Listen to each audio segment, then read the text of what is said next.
the third session of day 2 of the 2023 Geneva Forum. We have recently heard of the colonial boarding school. Yesterday, we have heard one of the speakers talking on the same issue. Today, we have with us Dr. Galola, who will be extensively touching on the same issue. In the past also, we have seen China engaging in demolition and destruction of monasteries and religious institutions such as Larungar, where we have seen a large number of nuns and monks are being displaced, right? And we have also seen China actively and aggressively engaging in building roads, investing in infrastructure building in Tibet. So these issues can be understood through today's theme, which is development or neo-colonialism, Tibet and regions under China. On this panel, we have 3 esteemed speakers, Professor Dibesh Anand, Dr. Miller, and Dr. Galola. All these speakers are who have engaged with Tibet and China in their respective works, and I look forward to their interesting and insights into this important theme. Each speaker will have 20 minutes for their presentation. I will indicate to you when there is 2 to 3 minutes left remaining, after which we will open the floor for Q&A session. So without much further ado, I would like to introduce our first speaker, Professor Dibesh Anand. He is the head of the School of Social Sciences at the University of Westminster, UK. He is a scholar of the international relations, and he has written extensively on Tibet, India, and China. And recently, he was newly appointed to Deputy Vice Chancellor of the Westminster University. Congratulations, Professor.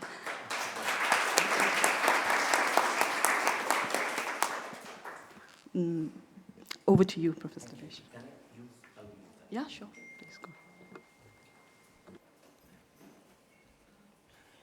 Thank you to everyone for inviting us here. So I can spend next 5 minutes thanking each and every person, which I'm not going to do because we have only maximum 20 minutes and we should stick to time because hopefully there'll be more questions and discussions. I'll start with the poem earlier when you talked about unknown. Now, of course, my interest has been how a place that was known becomes unknown in a world where dominance is of sovereign states. Now, of course, for those who are Tibetans, those who are pro-Tibet, or have some sense of Tibet, Tibet is not unknown. But the reality is, on the world map today, Tibet does not exist. So in my own work over many years, I've looked at the ways in which Tibet from a place, from a country, becomes a non-place and a non-country. So what are the processes through which that happens? Now, a lot of time in activist circle, we use the term occupation. China occupied, PRC occupied Tibet, and that's it. I use the word colonization, not neo-colonization, full-fledged colonization. And I'll spend a few minutes explaining why I use the word colonization or colonialism rather than neo-colonialism or new colonization. Because frankly, when you look at the conduct of China vis-a-vis Tibet, there's nothing new about it. It is a classical case of colonization, the ways in which, for instance, British did in India or the French did in Algeria in 19th century. So it's a typical kind of colonization that European powers did in other parts, and that's what China is doing today. Yet, the fact that most scholars and quite a few activists don't use the word colonization is of interest to me. I can explain why that's of interest. Then I also cover, to an extent, the ways in which China, when I say China, I mean PRC, the government, and of course parts of public, but essentially PRC as a government. What are the ways in which they try the level best that the colonization is not acknowledged as colonization, but is acknowledged as sovereignty? Now, I hope I'm not speaking too fast, but anyway, if I'm speaking too fast, you can ask me during break or question answer because I'd never slow down. That's how I operate, because I've got so many ideas to cover. I did ask them, is there a simultaneous translation? No, that's fine. That makes me more relaxed. Now, in terms of why do I say, and by the way, our topic says development or neo-colonization. So it seems that as if they are different. Some of you may be aware, many of you may not be aware. One of the justification provided for British colonization in India was that they brought railways to India.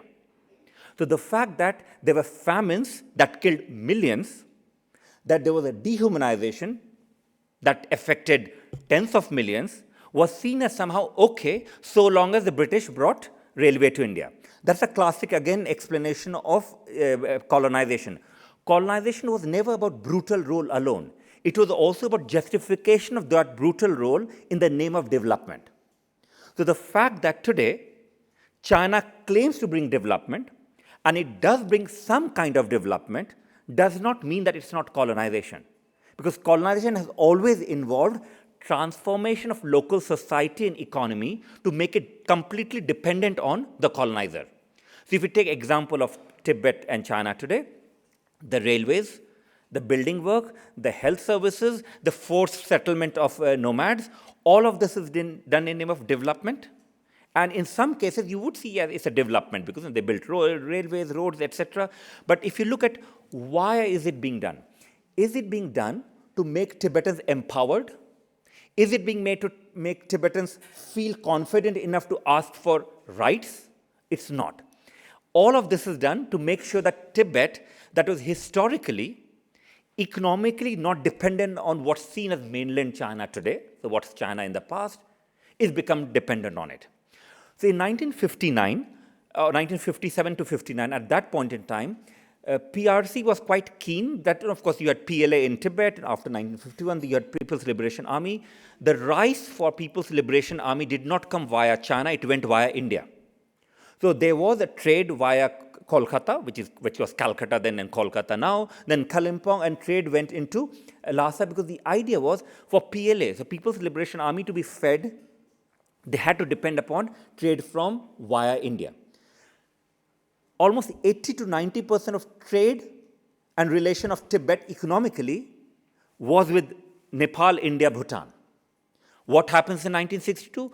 Border war between India and China. What happens with that? Complete closure of border, other than in Nepal, right? But majority of trade then, so Tibet's economy violently gets transformed from southward orientation to northward orientation.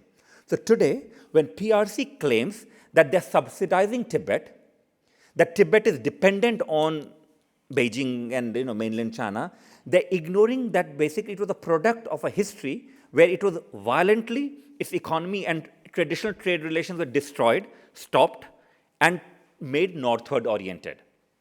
So always bear that in mind, because I often hear from, I won't say only pro-China people, but even those who buy into China's narrative that, you know what, China might not be good, but look at Tibetans, they were backward, and look at China, what it's doing, it's bringing good railways, good road, good etc., and Tibetans depend on it because Beijing subsidizes it. My point is, well, if the traditional trade route had not been destroyed, maybe they would not have to depend on China to that extent. And second, in much of the discussion in terms of economy, the mining that takes place in what's Tibet, or even in this case, East Turkestan, Xinjiang, they are not counted as part of contribution from the autonomous regions. They are they're not counted in the budget. So we have to bear in mind that a lot of claim of dependence on Beijing is a product of history and it's not natural. So there's nothing natural in Tibet becoming not only unknown, but Tibet becoming dependent on Beijing. Yeah, we have to bear that in mind. So dependence is a product of a process, and that process is colonization. Now, am I making sense so far? Okay. Now, colonization. What is colonization? Colonization is where one group of people come in, occupy your territory, and tell you, we are here for your welfare. We are here for your good. So colonization is about territorial control. Now, we are not talking of neo-colonialism. Neo-colonialism is where we don't control you politically, but we don't control your territory, but through your economic control, we control you politically. So that's not the case of Tibet and China, and even with the Uyghurs. I've worked on both Uyghurs and Tibet, though Tibet is my main focus. It is colonization. Now, of course, in being cheeky, I call it colonization with Chinese characteristics. No, that's what it is. Now, coming back to it. So, it's about territorial control. It's about, Chinese characteristics. It's like socialism with Chinese characteristics, democracy with Chinese characteristics, which is basically not socialism, not democracy, except this is colonization. Now, what happens? Territorial control.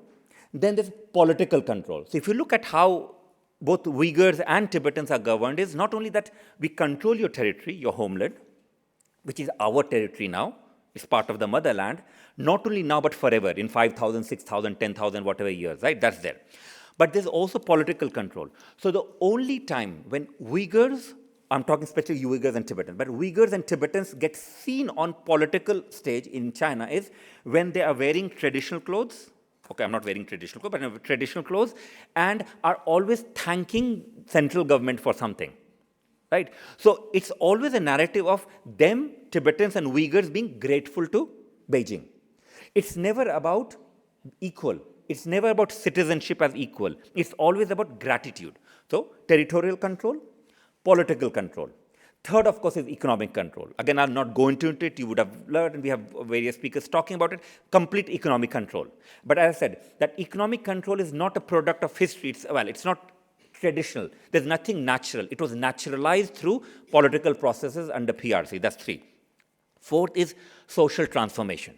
You change the society. You don't completely destroy it, but you change it. If you have to destroy, you destroy it too, by the way. But if you don't need to, you don't destroy the society, but you transform it where it becomes part of the larger mainstream. So Tibetans, Uyghurs, Southern Mongolians, all being colorful natives who always sing and dance and be happy.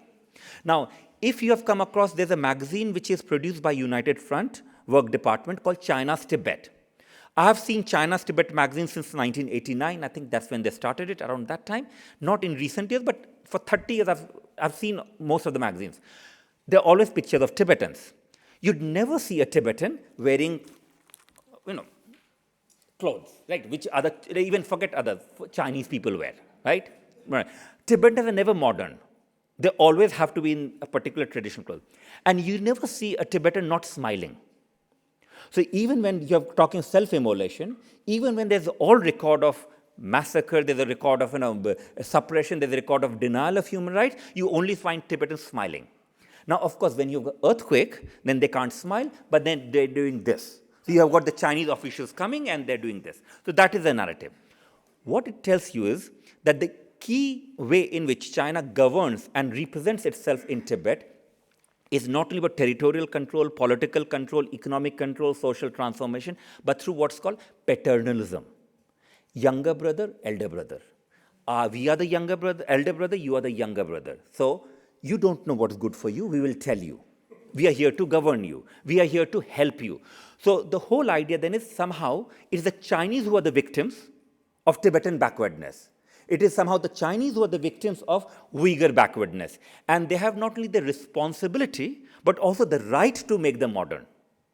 Again, if you just pay attention to how China always represents itself, that we are the forward ones, they are the backward ones. Now, they have a particular challenge with Hong Kong when they deal with that, because they can't do it all the time. Yet, they do. Because the narrative, of course, is, it's not communism which they practice, by the way, in my view, whatever the communism, because communism would have involved stateless society, and we know that PRC is anything but stateless. Now, it's about equality. We know PRC is anything but equality. But even in that context, the notion is somehow that Hong Kong people are misled by outsiders, but also they don't know what's good for them. So ultimately, it's about telling the colonized that you don't know what's good for you, we will tell you what's good for you, paternalism.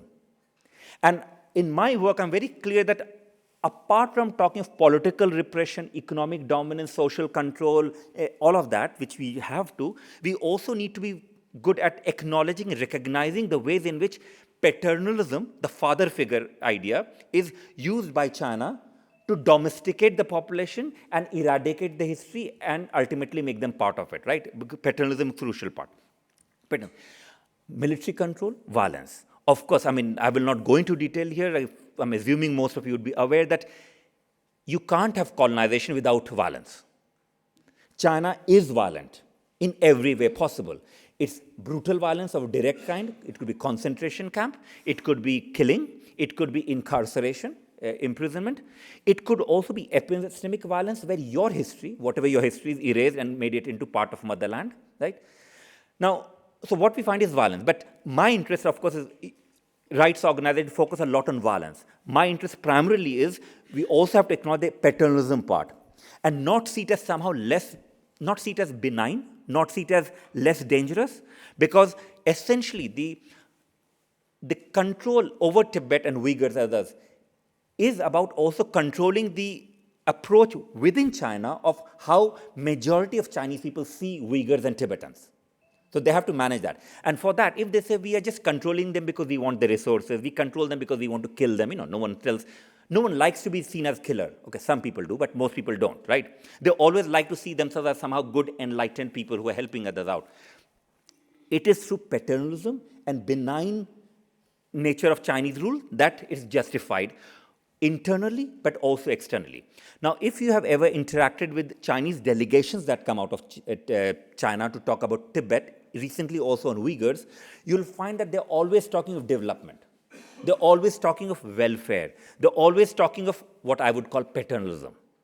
And simple thing is development to empower people or is it to disempower them? If it's to empower people, that is good. If it's to disempower them, then that's colonization. And that is what is happening with China and Tibetans and China and Uyghurs, right? So that's something to bear in mind. And in my own work, I've done it. And I'm quite clear we have to keep talking of that as colonization, not neo-colonization. Because if you look at it, China is more European in that context, 19th century Europe, by the way, not today's Europe. 19th century European than European countries. What China has benefited from is an erasure and forgetting is by saying, well, we are sovereign states. So this is why when you look at one China policy, etc., which China does vis-a-vis Taiwan in other contexts, it's very clear that they want recognition of their control. So then, as outsiders, or even if you're Tibetan refugees, we are sometimes forced to change our language to talk of human rights.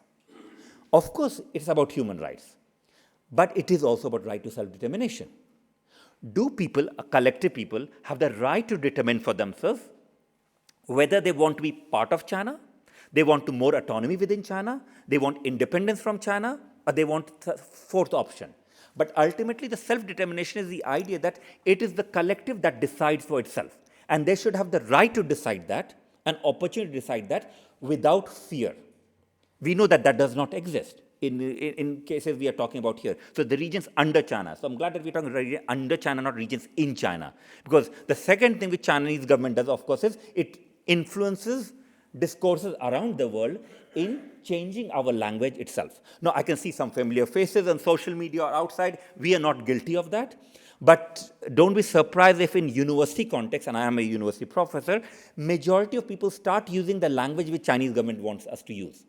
Now, of course, China is quite clear that Tibet should not be called Tibet, it should be called Xizang, so keep repeating Xizang 10 times. In 2 to 3 years' time, just watch out how many universities in the West will start talking about development and something in Xizang/Tibet. The moment they say Xizang/Tibet, you know what is happening. So they're trying to, okay, we have to acknowledge because we have partnership with China, etc., and vice versa. How does China manage? In my way, I've looked at how does China manage to get a lot in diplomatic circles. And when I say diplomatic, I don't mean only diplomats. I mean even universities, not activist organizations, but other places. Public diplomacy plays a crucial role. So at one point in time, I said one point in time because I don't have time to do it right now, is since 2008, when the protests took place in Tibet, large-scale protests. So delegations started coming to England. I hosted some of them, and that, by the way, that also helped me to host Dalai Lama later. And no one could challenge that I'm not supporting academic freedom because the embassy could not complain why hosting Dalai Lama given that I hosted their delegation, except that, well, anyone who knew where my heart is would know. But I'm quite clear that we have to use academic freedom, we'll use it. We had the delegation come, and they kept talking for how Chinese people, by the way, we know Xi Jinping is not Chinese people. If he had that much confidence in Chinese people, he would have a different form of government, right? Now, how Chinese people feel hurt because of bias in the West. There was, by the way, some of it could be genuine, but some of it is quite rehearsed, performative.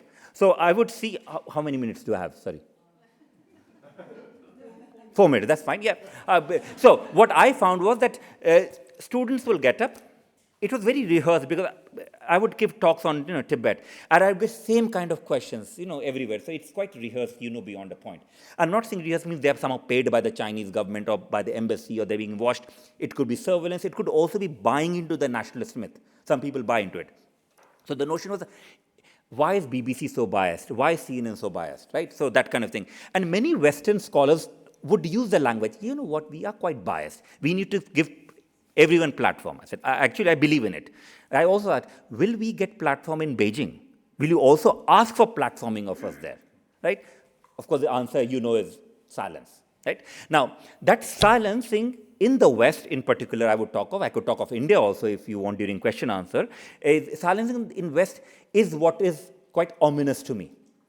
While there are people like us who keep talking and reminding of the threat that China poses, including to our own societies, I would say significant parts of policy making, significant parts of academia is quite either deliberately or non-deliberately preferring to keep silence about it, pretending that they don't know what is happening. What is essentially happening, I'll conclude with this, is essentially happening is that China has been using the idea of sensitivity, hurt, to stop any kind of questioning.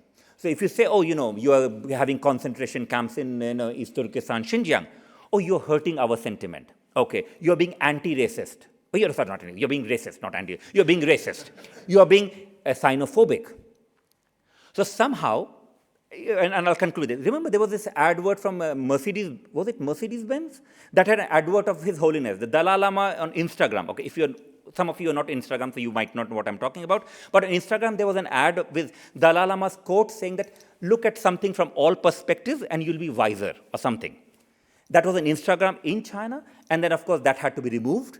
And the company not only removed it, but apologized for it and said, we will invest some energy into learning about Chinese culture and sensitivity. Now, how is Instagram not banned in China? I mean, that's one. I thought it was banned, and why are people watching it? And how could people campaign against something which is banned in their country? But for a Western company, a rich Western company, to say we will learn from XYZ tells you how a government is weaponizing the idea of somehow 1.4 billion or whatever, 1.3 billion people having same sensitivity. We know that's a manufacturing.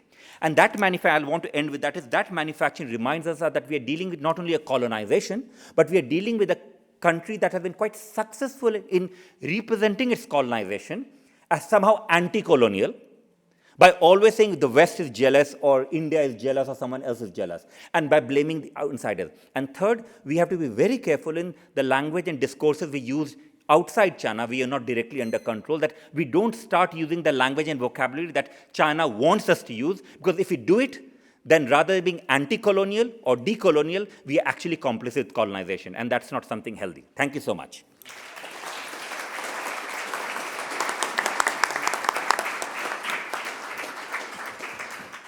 Thank you, Professor Debesh, for sticking to the time. For the next speaker, we have Dr. Martin A. Mills. He is the director of the Scottish Centre for Himalayan Research at the University of Aberdeen, Scotland, where he is a senior lecturer in the anthropology of Tibetan and Himalayan societies. He has also actively engaged in, authoring parliamentary reports on Tibet's dying situation, volatile situation. The floor is yours, Dr. Mill.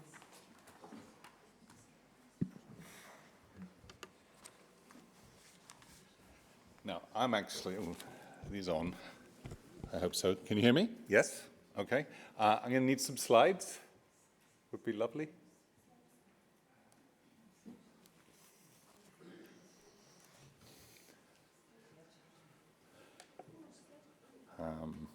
You'll get some not very interesting slides, but you'll get some slides. But I'm going to start off. Yes, I'd like to thank the organisers in particular for their invitation. I am not physically capable of speaking as quickly as Divyesh. So, but I will say one important thing which is worth sort of, in a sense, paying attention to, which is that when you get 3 academics in the room, you will get at least 5 separate opinions. And I actually do agree with Tibyesh's point that the concept of neo-colonialism, as it has already been developed, does not refer to what we're talking about. And I think one needs to be a little bit careful about that. I appreciate it's an academic discussion and occurs within universities in their histories of colonialism. At the same time, I don't agree with Tibet in the sense that, well, I'm British, so I'm going to claim to know a bit about colonialism, for better or worse. Colonialism often works by creating exactly what Tibet talked about, which is a hierarchy. It creates a hierarchy between cultures and civilizations that says, we are further along the road than you are. We did it in Britain, and Marxist-Leninist thought did it with communism too. It said there is a historical progression that we are further advanced on, and you, by comparison, are not. So we will help you, as Dubièche said. Now, I'm also going to say, I'm English as well as British, okay? And this is important because once upon a time, the British Empire was actually called the Wessex Empire, okay? And it was in southern England. Now, I appreciate this is like 1,500 years ago, but it colonized the north of, what we now call the north of England. It colonized Cornwall and places like that, much to Cornwall's continued annoyance. And eventually, it moved from colonialism to nationalist assimilation, okay? And in this sense, if one wishes to say that something new is happening, I do agree. In particular, the emergence of a consensus in Beijing from about the 1990s through to the early 2000s that said the established Marxist-Leninist view of ethnic minorities is insufficient for continuing security. We must eradicate other cultures and civilizations and produce a single unified system, all right? And particularly with the rise of things like the boarding schools, we are seeing a radical, and I hasten to add, really expensive transformation that constitutes a very significant shift from, in a sense, what we could call classic colonialism to assimilative nationalism, okay, that will create what we used to be called Tibetans as full pastiche Chinese citizens, okay, through the classic notion that, sorry, I'll make a reference here, like what Ernest Gellner referred to as exosocialization, all right? Take kids out of their homes, put them somewhere a long way from where they live, and socialize them separately from their home cultures. In Britain, we call those universities, by the way, which are also boarding schools of a kind. So, in this sense, I'm just trying to, I do have a problem with the term neo-colonialism. So I'm going to turn the problem around a bit since we're in Geneva, and I'm going to think about this in the UN terms. In the 1940s, when the UN was founded, one of its major goals in the Charter and the preamble was to talk about the end of empire and the end of colonialism, all right? And to speak instead about a crucial concept, which is self-determination. And of course, what happens when Tibet was invaded in 1949 to 50 is the beginning of a loss of self-determination. So rather than talk about what China's doing, I want to talk about this concept of self-determination, not as a simple thing, but actually as a very complex historical phenomena that we're seeing in Tibet, we're seeing in Mongolia, we're seeing in East Turkestan, a complex process whereby societies are transformed step by step into something new. And that is an assimilative process. Sorry, as I say, these aren't terribly interesting. I'm going to break it down just to make it easy. There are some obvious ones here, but I need to think in terms of, I would like to think in terms of the question that we were asked yesterday, which is not just what is happening, how bad it is, but what can one do about it? And I think it is worth asking that question. Generally speaking, processes of colonialism or assimilation involve the loss of self-determination at several levels: leadership, military security, economy, law, cultural language. I'm going to come on to these other ones, meaning and history, all right? Now, as far as these are concerned, some bits are taken and other bits are not, depending upon the particular way in which a transformation occurs. It doesn't necessarily occur in this order, but transformations in leadership, for example, involve obvious things where you put in place party secretaries rather than kalons, for example. You put in place, for military security, you invade, and you put in place a complex security apparatus, most particularly that is designed to limit self-determination of movement. You transform the economy. You put in place railways. You become, generally speaking, with peripheral areas, you create an extractive economy so that things like, for example, most substantially from Tibet, minerals are moved out largely to support the industries of cities like Xi'an, Chengdu, Chongqing. Okay, those are moved out. So self-determination over your economic resources is lost. Self-determination over your legal system is lost. And that's an important one, but I'm going to come, and I'll come back to it in due course.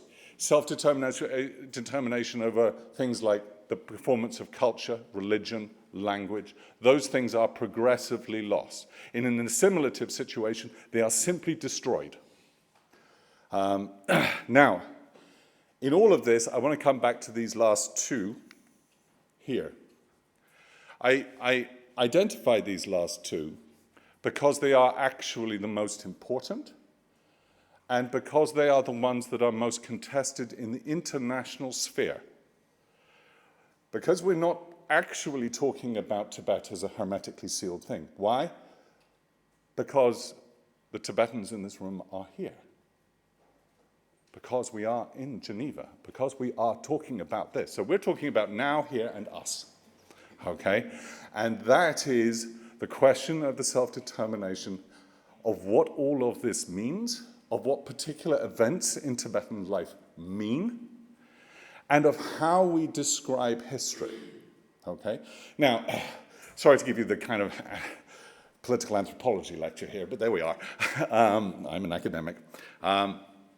When somebody else claims to be able to explain the meaning of the events in your life, the meaning of your actions, then that self-determination is lost.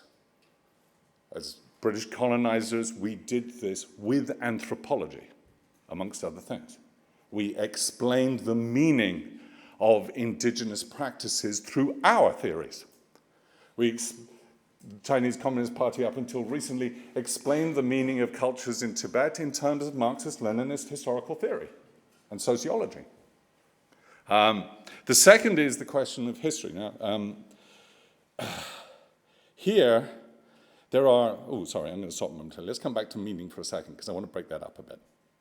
Meaning comes in several different forms. One is the actual content of the ideas themselves and what they mean, and that's important. The second is what we might call the shape of those ideas. When, for example, the British colonized Buddhist communities or sent colonial officers and missionaries to Buddhist communities in Sri Lanka, we redefined the Buddhist understandings of path into Christian understandings of belief. We gave those concepts of insight a creed, because creed was more sense. It made sense in terms of a Christian terms, all right? And in doing so, we transformed the meaning of those things. They were still talking about no self, and they were still talking about karma, but these became beliefs that all Buddhists should have, rather than insights that great strivers achieved, okay? And that is a subtle transformation. You're effectively pouring old wine into newly shaped bottles. And in doing so, you're providing a new function and role to that.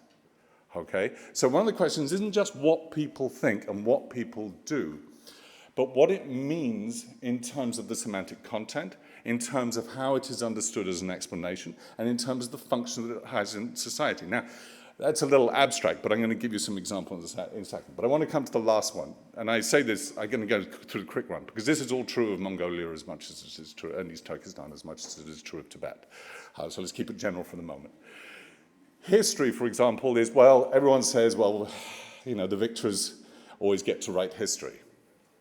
But here we need to also be careful, because there are two dimensions to that. There is what history is written, and the second is, who are the agents of history? Who are the people that are doing history? Okay?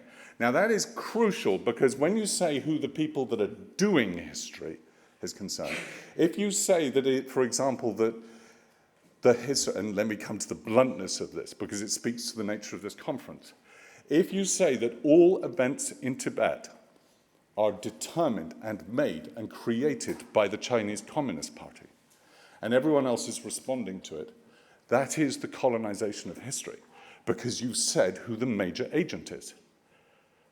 If you are not saying that Tibetans are doing a history, then Tibetans have lost that self-determination. Okay, now these are important because they're subtle. They're in the way in which we talk about things. And they ask the question not simply whether, for example, life for Tibetans in a boarding school is self-determined or is colonized, but whether or not, for example, our discussions here are colonized by a particular way of thinking about the problem. Okay? So in this regard, the taking of meaning and the taking of history and historical agency are really actually some of the most vital components. And they are ones that actually exist in the international sphere. And therefore, these are ones that are really important. Because while you can take all of these other aspects, and you can take all the other aspects for several hundred years, it is only by claiming these last two that you claim the last thing that really occurs in the loss of self-determination. And that is the loss of, or the transformation, or the colonization of desire and aspiration. Once you have reformed through a depiction of meaning and history, once you have reformed someone's desires and aspirations, the way in which they think about the good to be striven towards. For example, you know, are we talking about, I don't know, the bodhisattva aspiration versus the aspiration to be a good Chinese citizen? Once you have, or to be wealthier, once you have transformed desire and aspiration, colonization and assimilation are complete. And it is very hard to transform that on a large scale. Some people have achieved it. Gandhi changed his mind. As a young man, he was a lawyer, struggling for the bar. He thought the British Empire was a great thing, and he went to London to be the bar and everything on those lines. It was his experience in South Africa that made him ask the question, is what I wanted a good? Now, most of us in life are not Mahatmas. We are not great souls. And it takes a great soul to change such a thing. And India was fortunate to have him. But here then, I think these two questions, do I have a little laser. Does it work? No, I don't have a little laser. Oops, sorry. It's doing something else. So in this regard, meaning and history are important, and they are something that actually Tibetans in exile and Tibetan specialists such as myself and those who are advocates and supporters of Tibet can think about this puzzle, because it's really important. Let's choose an example on meaning. How much time do I have, by the way?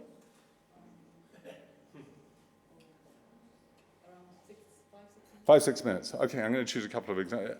A large scale, for example is on meaning that is being transformed just at the moment and systematically through a series of policies.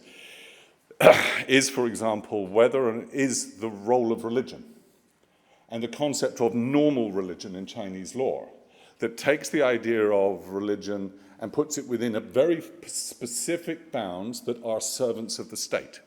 And in that regard, key figures become bureaucratic, such as tulku, such as incarnate lamas, become bureaucratic officers of the state. Okay? Now that is a major, major transformation, all right? Because in particular, key Tibetan understandings of what something like, I don't know, the Dalai Lama and his reincarnation mean, become lost from that discussion and are already, I hasten to add, lost from most international discussions of this area. Tibetans in the room will be many Tibetans, particularly adult Tibetans who are in any sense religious, will know that, well, here's something really obvious. The Dalai Lama is not simply a rebirth, okay? It's Buddhism. Everyone gets reborn, okay? So what makes them different? Well, in the Tibetan traditions, you have to understand the Dzogchen Naljor, for example, the completion yogas. You have to understand how those yogas, in a high spiritual aspirant, transform the body from its roots. The term here is tsalung, from its roots and its winds, so that a person achieves full autonomy, what is often referred to in the Tibetan system as the Wen-sun, the three isolations that make a person's will entirely under their own control, that make them pliant to their intentions. You need to understand what death means. You need to understand the Bardo Todol. You need to understand what the Bardo tradition means. That the Bardo is not simply, oh, you died and then you were reborn. There's a funny bit in between. There is a funny bit that incorporates the idea of the Buddha themselves. In the Kusun, the three bodies of the Buddha, which are formed and exist at various levels of the death moment. One of those is what's called the, just for the heck of it, I'll go for the Sanskrit. It's the Dharmakaya, the Sambhogakaya, and the Nirmanakaya. The word Nirmanakaya in Tibetan is tulku. It is one of a complex doctrine about how the Buddha exists in the world. And only someone that has achieved control and mastery over death themselves comes back as a tulku. You need to understand the concept of chitugile, of shared karma between people, to understand who is in charge of looking for an incarnate. Because it's not just a top lama, it's ones that have a karmic connection with the previous teacher. Now, this is all really complicated stuff, but I'll honestly tell you this. Whenever you see a public discussion in Western liberal democracies of this question, it never appears.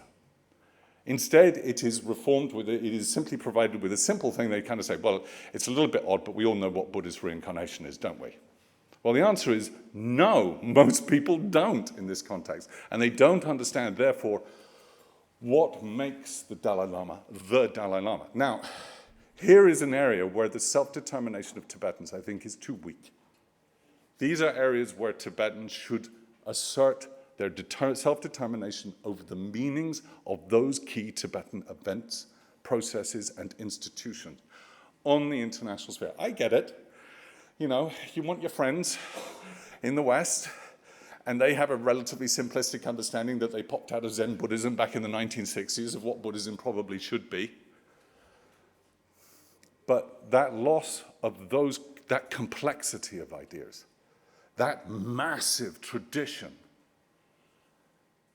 is it a great thing? It is a great loss. Why is it a great loss? Because it's easier to colonize an island than a continent.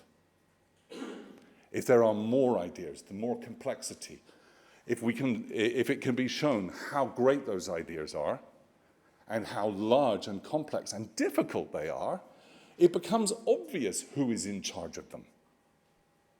Who gets to determine that? So in this regard, I would ask, I will finish up. I will finish in a way that most people actually don't. I'm not a Tibetan. I can't tell you actually what to do, to be honest. I've got my ideas and I can't keep my trap shut, but there we are. But what I can say is, well, I put 35 years, 40 years, nearly 40 years of my life, ever since I first stepped foot in Tibet at the age of 18 years old, to this. So I have some questions. On the international stage, do Tibetans determine what Tibetan events mean? If they don't, why not? We are free out here. Why aren't we? There should be no price to this. So why is it not done?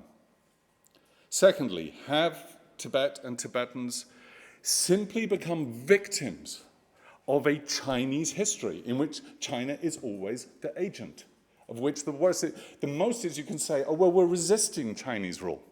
That's it. History then belongs to China in that depiction. And the final one is this, and I need to finish up. It's a larger question, and it really goes back to me when I was 19 years old, and His Holiness produced the Strasbourg proposal, the 5-point peace plan. The 5-point peace plan wasn't just a plan for Tibetans. It was about Tibet as a zone of peace within Asia. It was about the protection of Asia's complex biosphere. It was about, as much as it was for what we can get for what Tibetans can get for themselves, it was about what Tibetans and Tibetan civilization can do for the world around them. Because that is genuine sovereignty, is your service of others. For those of you Tibetans and the Buddhists amongst you, I will therefore end, as I promised, on a slightly spiritual note. Here we have the question, the eternal question. Jiwala, Shantideva, wrote in the 6th century, of course, famously, the childish look after their own interests. The Buddhas look after the interests of all beings. See the difference between those two. Thank you.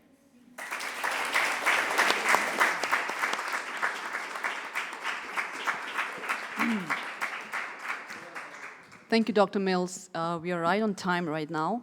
I will refrain myself from commenting on the presentations by all the 3 scholars. Honestly, I don't feel like I'm in a position to comment on their presentation. But also, we wanted, like Professor Debesh mentioned earlier, we wanted to leave more time for Q&A session. So, but last but not least, we have with us Dr. Gallo. He has received his PhD from the University of Toronto. He has also served as a full professor at the Yunnan National University. In 2020, he left China and decided not to return in order to make a meaningful contribution to the Tibetan education. Dr. Gallo, you have 20 minutes, and I'll indicate to you when there's 2 minutes left. Thank you. Okay, thank you for giving me. I can't stand there for within the same position for 20 minutes because I have a left leg little problem. So forgive me. I'm just to sit over here to present what I have today to share. So in terms of outline of the talk, I have an introduction, and then the second part is the key thing. Within the introduction, I will share with my experience and the research finding. Then there's a framework of a 7-stage colonization and its application to Tibet. The second is the start of the colonial process in Tibet. Over the last 7 decades, what did we experience? What did China did on us? And then I will move on to in terms of education, the curriculum control and the cultural religious discontinuity in the school system. And then I'm gonna add a new political discourse. And then the conclusion part, it's a recommendation, and that part. So how China did start colonizing Tibet? Or how do we, as a Tibetan, how do we need to define the definition of the colonization in Tibet? So China's colonization started by military invasion. And I can share a little funny story. On the evening of 1951, May 23rd, evening, on the signing, the reception of the signing the 17-point agreement, the Chinese Chairman Mao holds a cup in the alcohol with chair. He did a chair with Zhang Guohua or the Li Weihan. He signed the 17-point agreement represented by China side. He says, you are the most important guy tonight because you'll be able to strategically be able to put the Tibetan as a frog into the boiling water. What we needed to do is, since today, from today, is just increase the temperature under the boiling water. That's he started his plan. Initially, he has this plan. It's not about helping or developing our society. It's really, it's an ideological conspiracy start there. So the scope of Tibet, I think we need to know, keep in mind, since China changed Tibet to Xinjiang, we need to emphasize the term. When we call Tibet, we have to say TR and 10 Tibetan autonomous prefectures and the 2 counties. We have to say every time, because this is legally, they admit in China, so Tibet area. If we don't say that, then China will minimize the entire scope of the nation to the TR. This one. The second part is the Tibetan population no longer 6 million. Now, according to China's 2020 population census, it's already 7,800,000, more than that. So approaching that. This is a large amount of the population and the land that China colonizing. So the Tibetan language and the culture, they're completely different from Chinese language and culture, as we know.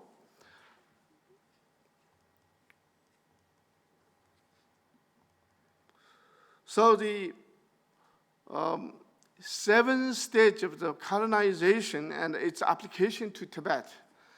Within this 7th stage, this 7th stage is conceptualized the internationally accepted indigenous scholar. I applied those 7 stages to the Tibet. It's exactly it fits there, and more than that. We have more than that.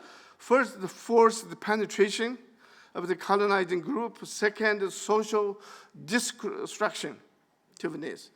The third one is external political control. The fourth one is economic dependency of the internal group. The 5th is a substandard social service. The 6th and the 7th is a social stratification. For example, in terms of social stratification, the China refragmented Tibetan into their 4 Chinese provinces. We call it Amdo and Kham, but they fragmented into the 4 Chinese provinces. And we never forget this, never forget this. So this is means perfectly fits the definition of the colonization. It is very clear. The first time I published this article, they were saying that Tibetan in China perfectly fits the definition of the colonization. It's a colonization. The China is a colonizer colonizing Tibet. Now,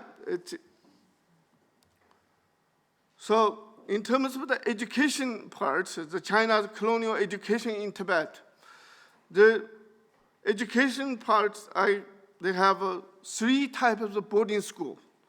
Boarding preschool started in 26. Boarding school since 1979.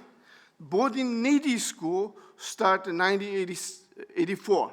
And then policy on the language and curriculum technically replacing Tibetan language from the home society by promoting Mandarin more extensively.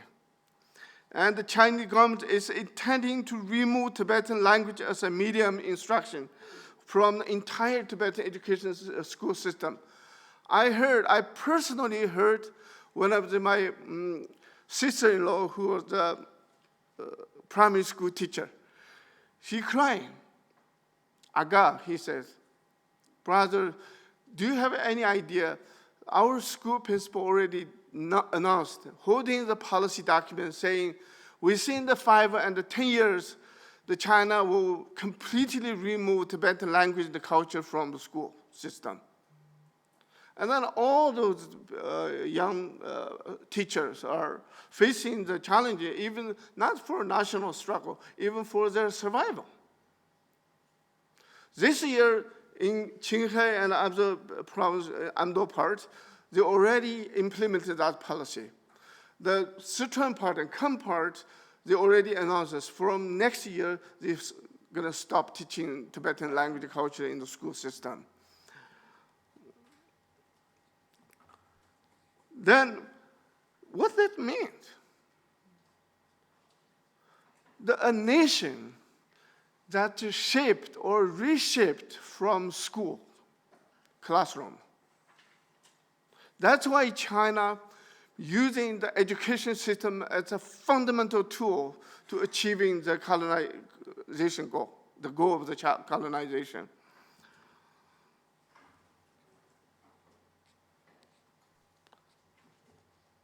And the statistic already shows until this year, TR, the population, they have 3,200,000 people, population in TR. The 77% remains illiterate. Can you imagine? They say that we are developing. You're developing for what? For whom? You're developing for your, later to transform your people to Tibet. That's the first. The second thing is you're developing that because you wanted to gain the primary legitimacy from the ground.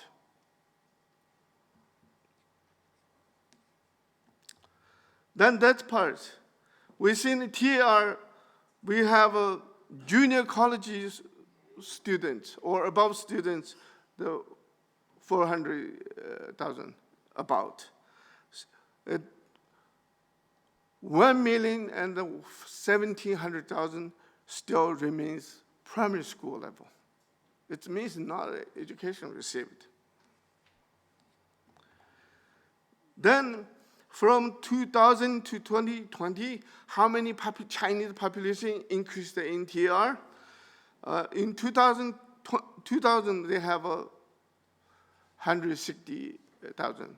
In 2020, they have 440,000 Chinese in TR. It's the census based on the population. I'm working on this project. We'll do the complete on Kham and Amdo area later. The curriculum issue in schools. The curriculum is key things in the education system. What you teach, who teaching what to whom? This is the question. The basic question to redefine the education, whose education is. For example, the curriculum, Michael Conley has developed the framework of the curriculum issue. They say control the curriculum, receive the curriculum, plan the curriculum, and politicize the curriculum. All those three categories perfectly fit the Tibetan school system. They control the curriculum. They only allowed, the last 20 years ago, 10 years ago, they allow 15 to 25% of Tibetan culture could be in the local curriculum textbook, not in the national curriculum. And then receive the curriculum, Tibetan students and the parents only have the right to receive what they planned, what they delivered, Chinese delivered. And then plan the curriculum, in order to achieve the ideological conspiracy of with the Tibetan, they plan the curriculum way ahead. But inside Tibetan people until 1995, then we realized our education has a serious problem with education, or the curriculum part. When we analyze the curriculum, there's a whole issue there. Then we categorize those the curriculum controls part. So the education, colonial education in Tibetan society, Tibet, the consequence of that, it's largely, there are many more problems, but the one thing is with our national security. It's the Tibetan macro-social structure, the clapping on the way. Because the students are completely taught by Chinese culture and the language, and then they're not practicing Tibetan language and culture when they get back in the society. So at that time, as a sociologist, we call the social structure is constituted based on the social relationship. Social relationship is carried out by cultural practices.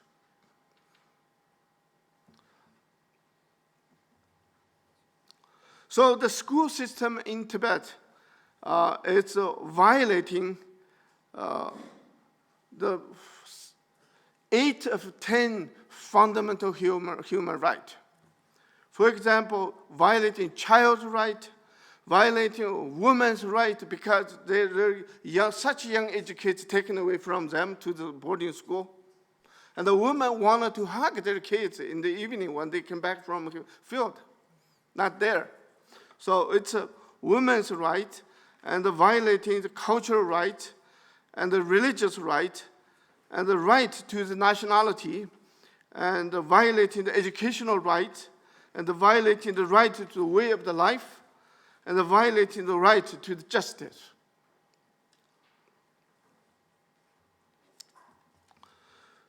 So now I want to, for the next level, I wanted to talk about, this is my new research finding.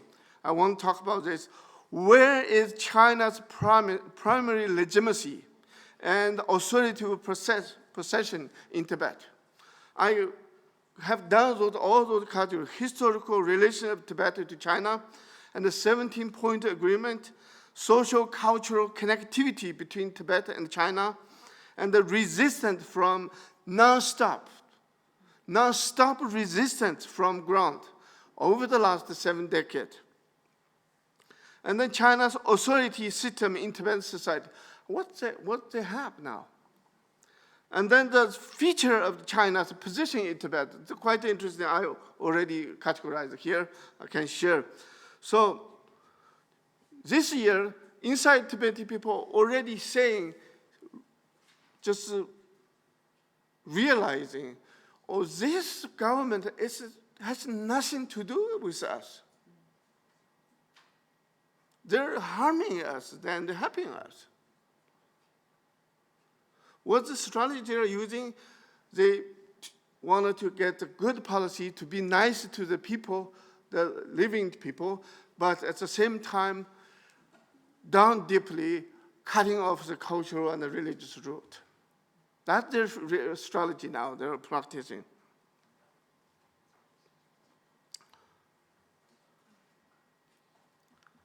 The feature of the China's position in Tibet is first the invader, colonizer, penetrator, banditry, deceiver, resource robber, and the cultural racial genocide implementer, and the repressive system of government. Some people say, how about they develop your economic?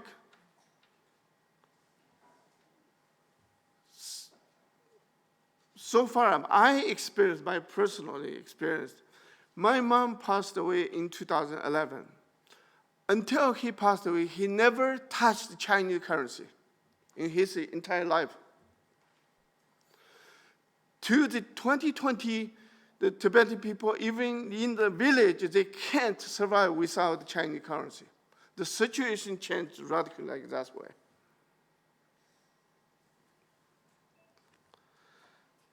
And they also shut down, they closed also the higher education institution and the language in the research, Tibetan intellectual research activity. They closed Northwest University for nationality in Lanzhou, the Tibetan department is no longer existed. This is institutional constraint. Institutional constraint. They have, with sociology, we call 3 types of the constraint: material constraint, structural constraint, and the sanction. So now they're having doing the 2, material and the structural constraint. So what's what's the left? What's the China facing? What's the China doing is, okay, dealing with the 3 key pillars in Tibetan society. One is education, one is the nomadic people, one is the monastery. Monastery, I call this the multifunctional institution of Tibet. They using fake Panchen Lama to industrializing Buddhist by imposing the 3 consciousness into the Buddhist context. I have a question for this as a conclusion. I think who is a school for whom? We need to define that. Educating for furthering the colonization or what? Where are human rights of education, the cultural practice in Tibet? Where to the future of Tibet? How do we understand the notion of the educational decolonization in Asia? Yeah, by the time I would like to stop over here. If you have any question, I would like to answer it. Yeah, thank you so much.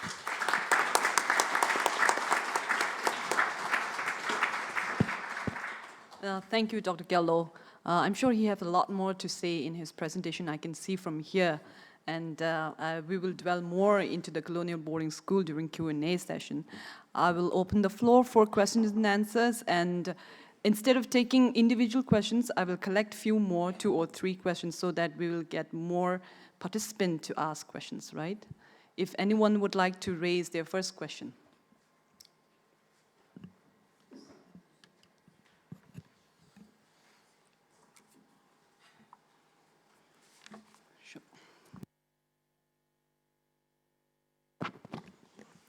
Hi, good morning. My name is Caitlin Sandine, and I'm a human rights officer at the United States Mission here in Geneva. Since this is the first time I'm taking the floor, thank you so much to the Central Tibetan Administration for bringing us together here today, and to the panelists for sharing your expertise and your experiences with us, some of you at great personal risk to yourselves and your families. My question is for Professors Anand and Mills. You both discussed a little bit about pro-CCP elements taking advantage of academic freedoms in Western societies to claim that criticisms of China hurt their feelings and need to be rectified immediately. And we've seen this trend quite a bit in terms of student groups recently, that you have some student groups that have ties to the CCP who, whenever confronted with other students or professors who criticize the PRC regime, immediately engage in a campaign to say this has hurt the Chinese people's feelings, this must be denounced by the university immediately, and in some ways they're suppressing their other students' freedom of speech and might even be helping engage in some bullying, some campaigns of transnational repression, monitoring fellow students. So my question for you is, how can we respect our own values of freedom of speech and academic freedom while making sure that groups like this don't take advantage of that access to bully, to suppress critical voices as well? Thank you. Can we take one more question? If anyone would like to raise this. I have one question. So here we are talking about the colonization and the knowledge productions. And Professor Debesh and most of also talking about the changing name, the changing language. For example, right now, like Chinese official documents that using Xizang, and now it's coming to the West. So recently I joined university, and so in class we are talking about the settler colonization and all these things, and when these topics come, the teacher script these all these lectures, something like this. I think that the level of the control, even the Western universities. So now the change of language, the knowledge production, all these things are coming. How can we challenge these things in the initial stage? Okay. In fact, thank you. Both these questions are connected. Basically, how can we push back against, first, how do we recognize there is a problem? How do we push back against it? And what can we do proactively? And the key challenge we find, I mean, at least I find in universities, is that a lot of it is self-censorship, by the way. So it's not even the campaign group. We can come to that. What Drukthar was mentioning earlier, there's a lot of self-censorship on the behalf of us as scholars, not to hurt sentiments, but we also know it's not about hurting sentiment. If we refuse to talk of settler colonialism in Uyghur or Tibetan context, we know it's not being sensitive to Chinese students or Chinese students. It's about us wanting to have continuing access to China. So we know it's a self-interest one. And I often find in Western university context, a lot of self-interest is masked as respecting other people's feelings. So it's self-interest part, right? So there's a bigger challenge, self-censorship. I'll give you another example. So during pandemic, when lockdown, we had to do online teaching, shift to online teaching. We had a particular challenge in universities. How do we teach things to people who are in different countries when some of it might be illegal there? Now, of course, in my context, I talk about Hong Kong, Uyghurs, Tibetans, etc. I was very clear that, of course, I will not force any student to learn something or do an assignment. So it would be, let's say, irresponsible on my part to say to a student in China that you must write something on Hong Kong or Tibet and read something from Dalai Lama, etc., right? That's irresponsible. However, we had other things on Kurdish movement, we had other things on Kashmiri movement and other things, so they could choose that. But there was always a discussion and a pressure in other universities actually we should not even teach that.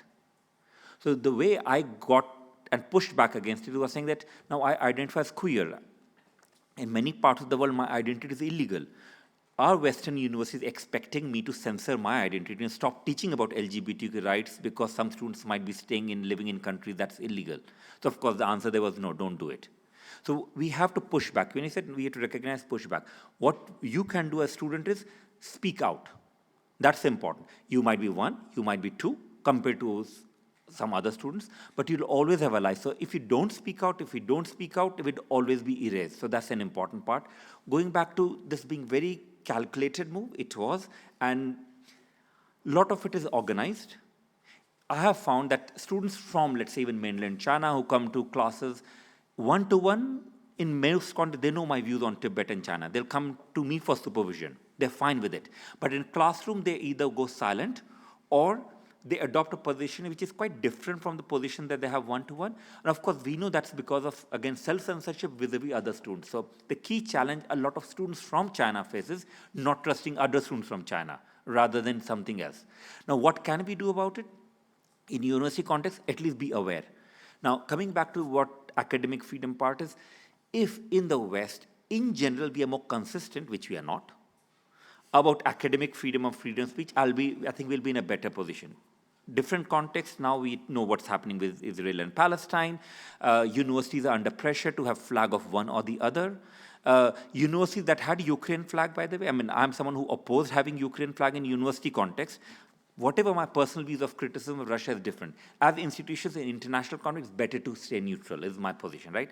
And in general, many universities adopt it. Some universities have Ukraine flag. Now they're under pressure to have Palestinian flag or Israeli flag. And they're finding the whole charge of hypocrisy that somehow we want academic freedom in some context and other contexts. But, and I said, we do want more discussions like this and more platforming it. So imagine if you're doing this in university context. How many universities will have the, I shouldn't say courage, by the way, which is sad, isn't it? But how many universities will be actually willing to platform Central Tibetan Administration to organize a big conference on Tibet? Very few of us. And I will look at Martin and look at myself, and I can even identify very few of us across the Western universities who would be willing to even try our universities to do it. In most cases, we have gone silent. So again, I know it's a long-winded answer to that. We have to fight within our own institutions, within our own countries, to make sure that we adhere to the standards we expect others to adhere to. Martin. Okay. Let's deal with one question at a time there, the university thing. University thing is a real thing. I have to express an interest here. I am a university governor. Until at least for the next 4 days. I've been doing it for 6 years. So I'll bring my insights to the table as far as that's concerned. Universities are communities of scholars. They are communities. They are not fragmented little interest groups all fighting with one another. They are communities unified by a single obligation. Now in Scotland, where I am, that obligation is defined in law as an institution given over to the creation and dissemination of valid knowledge to the public benefit. That's what it means. And when you become a university student and when you become a university academic, you are signing up for those values. You actually change. That is an obligation and a responsibility taken on board in legal terms by students and staff alike. And those community values are not the same as the community values of all the little communities that make it up and want to fight with one another about these things. But I will address the question. When I first arrived at my university, now my university gave the Dalai Lama a Doctor of Laws in 1993. And there was a photograph of His Holiness receiving the Doctor of Laws in the administration building of our university. This is, by the way, entirely public knowledge, since it ended up over most newspapers in the UK. And in about 2003, a Chinese party officer who was a student in the university came with a little sort of set of signatures from the Chinese students and said, we find this personally offensive that this photograph exists. Even though the photograph was actually deep hidden within the admin buildings, you couldn't actually get to it unless you were down a corridor. There are lots of photographs everywhere. And they said, we insist that our collective feelings are hurt and we insist that it's taken down, and the university took it down. I hasten to add, later, an author came to speak at the university, and I'd only just arrived. I had no idea about this. A speaker came to the university, and someone mentioned that to them. And they went to give their public speech. They said, this is the speech I have. This is the one I wrote. Instead, I'm going to denounce this university, and there were tons of press there. And the university ended up in a terrible situation. And I, since I was the only Tibetan specialist there, had to go and negotiate putting the picture back up. Okay. Now, let me give you the important takeaway message from that. There is no guarantee of freedoms that are not protected by individuals. I'll say it again. There is no guarantee. No rule will protect your freedoms if you as a person are not prepared to protect your freedoms. Each of us has to do this individually. I know we have this vision of power and these great things. Well, in the 1980s, I remember them telling us that the 21st century would be the century of Japan. And Japan was taking over the industrial and digital world, and they'd make everything. And then it became China, and Japan disappeared beneath the waves. There's a wonderful book by a philosopher called Karl Popper. I'm a big fan of Karl Popper, actually. He wrote a book called The Poverty of Historicism. One of the great arguments, and this goes back to what I was saying about history, is that one of the great arguments called a historicist argument is that history has a direction which is obvious. Well, it's usually obvious until the day after tomorrow, when history has turned around and gone in a totally different direction. When I was a kid, we were going to be on Mars by now, and we had a moon base in 1999. For those of you who remember that TV series, okay? Well, we didn't, because we changed our minds and we turned technology into these things. Instead of going to space, we shifted it, we changed it. History is changed by people like absolutely everyone in this room. But if there are no rules that will protect you unless you are prepared to protect yourself and others yourself. And that is not a matter of the rules-based international system. That is always a matter of simple personal courage by, for example, in this case, that author.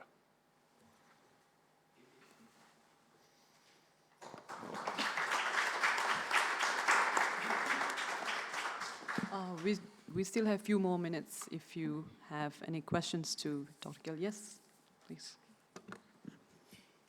Okay, I have a question for Dr. Jalola. I'd like to highlight the boarding school issue. I mean, I think it's a euphemism for re-education camps for children, or concentration camps, call it that. So I think it's a highly, urgent issue, especially knowing there's plus 1 million children, and the Tibetan population is only 6 to 7. I've heard anecdotal reports saying children inside Tibet who come home from these boarding schools and they have issues talking Tibetan to their family. So I was wondering, like, what I heard, the sanctions are visa sanctions for a couple individuals, and that seems highly disproportionate to how urgent the issue is. If you could elaborate on this particular issue again about boarding schools, and also maybe suggest like how we could maybe bring it into attention on a political level. Are you talking about U.S. sanctions, visa sanctions? No, like sanctions in general, or how we could really highlight this issue because it's really urgent.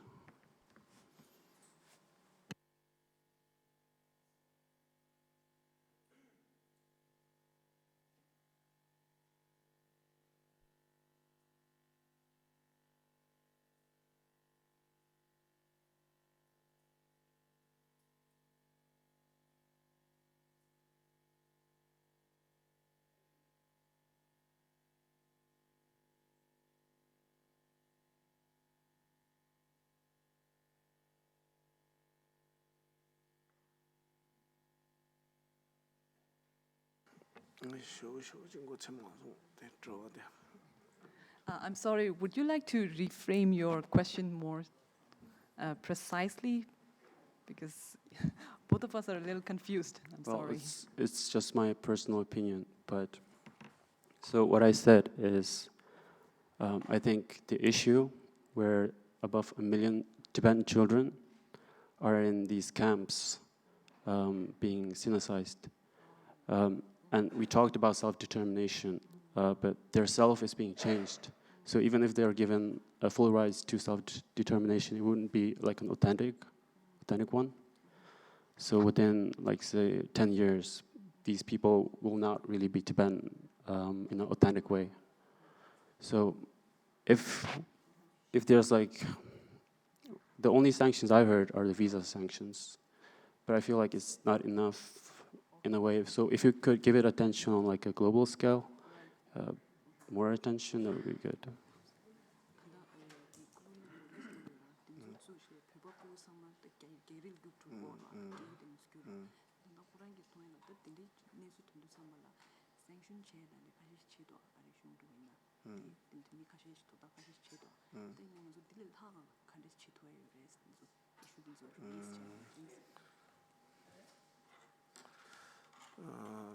I think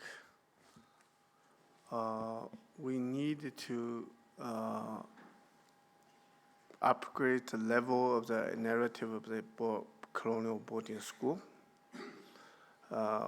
deeply and wide. At the moment, I think it's just the information and the message spreading within a certain group, not spreading out, reaching out more. That's one thing. The second thing is we needed to lobby the government to many other countries to follow those the country who already initialized the sanction, right? For example, Canada and Australia, UK, Japan, the people already planning that, but we need more.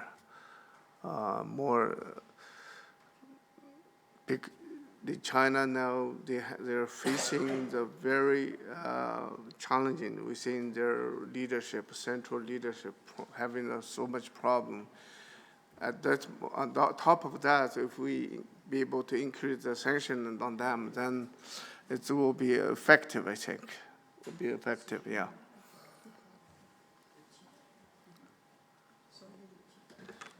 We have one last minute if anyone wanted to raise question. Oh, yes. This will be the last question, though.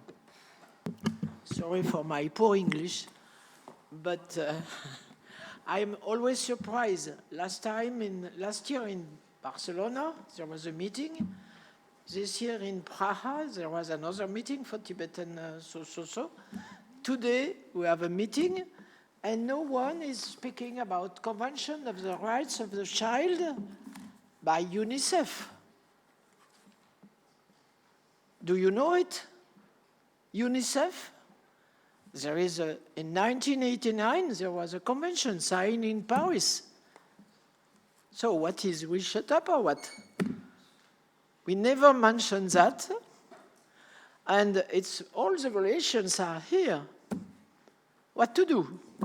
We can have a conference in Paris. Of course, it's spies, Chinese spies everywhere, in UNESCO, in UN, in UNICEF.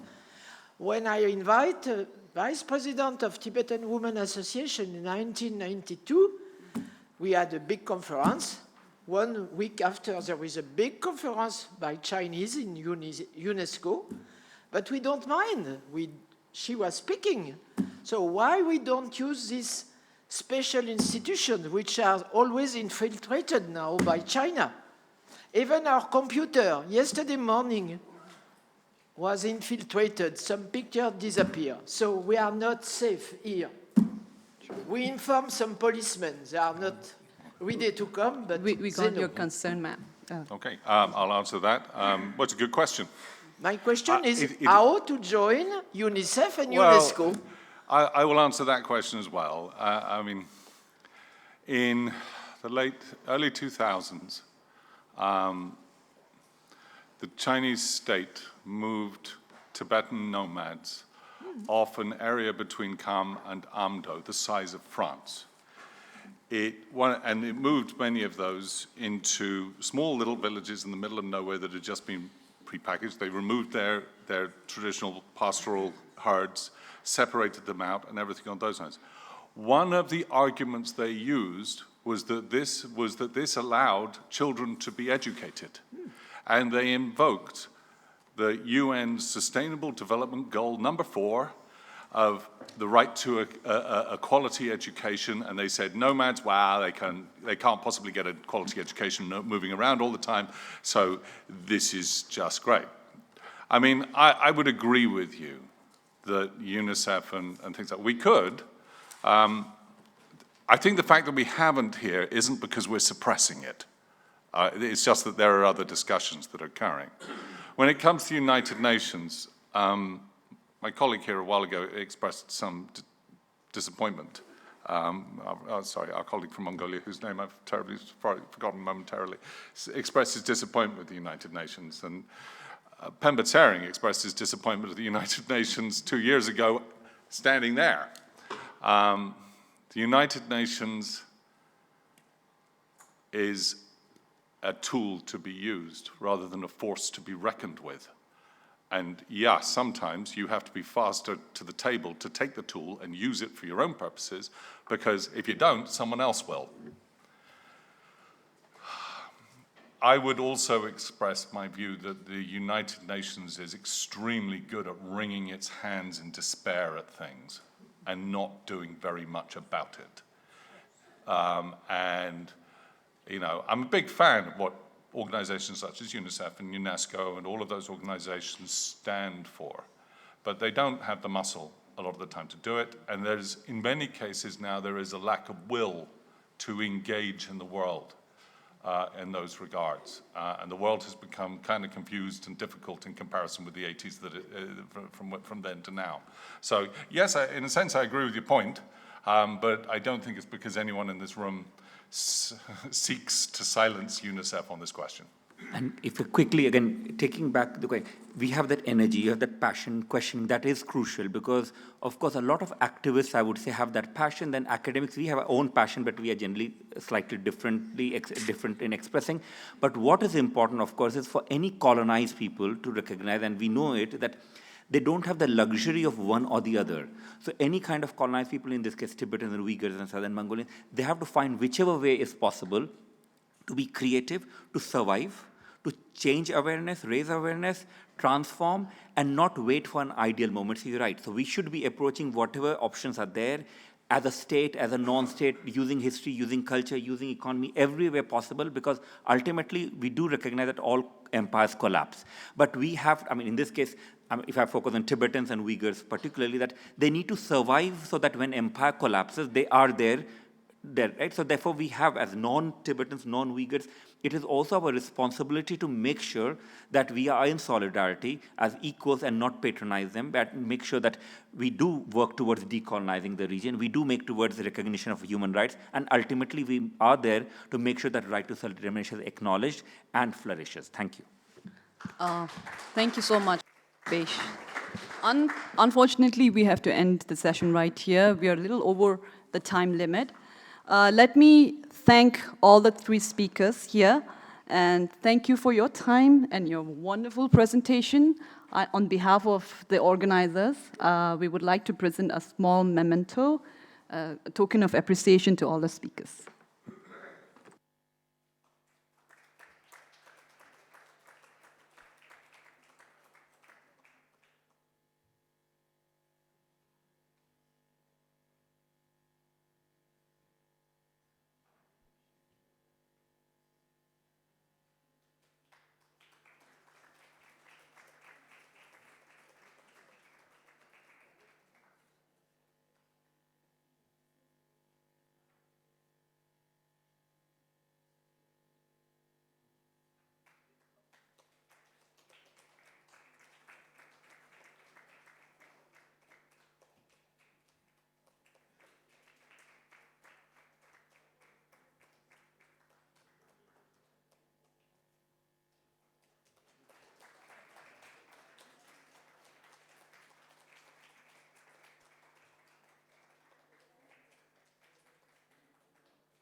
And I promise that even as I go up in hierarchy in university, this will be there in my office, regardless of where the delegation comes from.